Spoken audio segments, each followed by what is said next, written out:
Alex Cobb was just phenomenal. I mean, commanding the baseball. The fastball was outstanding. The curveball was outstanding. Threw some good changeups. Just a awesome performance on his part. Unfortunately, we just couldn't get any run support there. I mean, their guys did a nice job piecing together, and Biagini came out, kind of set the tone. Luke came in, get some big outs. Tapera comes in. You know, you guys all watched it. There were a bunch of quality pitches thrown for both teams today. They had a bunch of guys. We had one guy. But sometimes that's the way it goes. I mean, the offense obviously was a little quiet. Like you said, Alex was outstanding today. Had just over 10 pitches in the inning. What did you see that was working best for him that allowed him to be so efficient? It looked like he kind of committed to the curveball early on. And just had a real good feel for it. I mean, he was throwing it in the zone early for strikes, and then out of the zone once he got some chase. But the fastball curveball combination of just attacking the strike zone was, I mean, that's how you draw it up. I mean,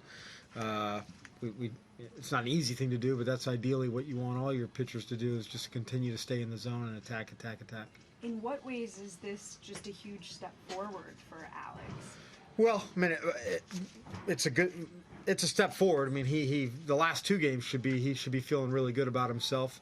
I'm sure he's frustrated with the losses. We all are, but from a personal performance, he's got to be feeling pretty good and getting comfortable with the usage of his curveball.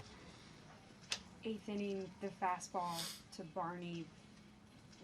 How did you perceive it? I thought it was a pretty well located pitch. I think he threw the ball close to where he wanted to go. Maybe he had just seen enough of them to be ready for it and kind of get out in front and cheat on one. I'm not really sure. It's just, we probably shouldn't be talking about that pitch too much, simply if we're able to get some runs across the board.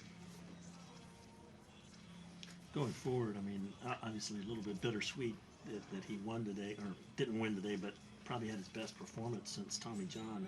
Going forward, I mean, it probably lets you look forward and kind of be optimistic about it. Yeah, I mean, look, that's as close to what I think we've all talked about. I haven't personally seen it, but just the way he goes about the efficiency, and I mean, guys in the dugout were saying, this was kind of a typical start when Alex before he got injured. Just very efficient with his pitches, could get you deep in ball games, and look, that's what he's done the last 2 days, two starts.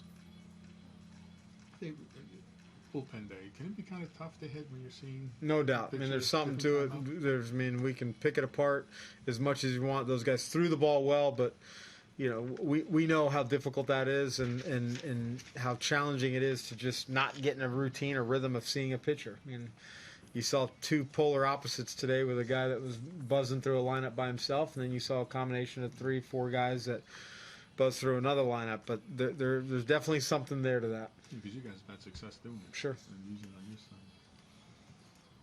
Fourth straight start, Kevin, that the starters have gone into the seventh inning. How about the rotation as a whole? They've done a good job. I mean, you look at where Matt Andrees kind of started it off, our middle game in Toronto. We ended up losing that game, but from that on, I mean, our starters have really picked it up and provided a little bit of rest for the bullpen, and that's nice. We're gonna go into a 4-game series. We don't have a ton of off days, but we got a 4-game series where we're gonna need some guys fresh, and they all should be fresh going into tomorrow.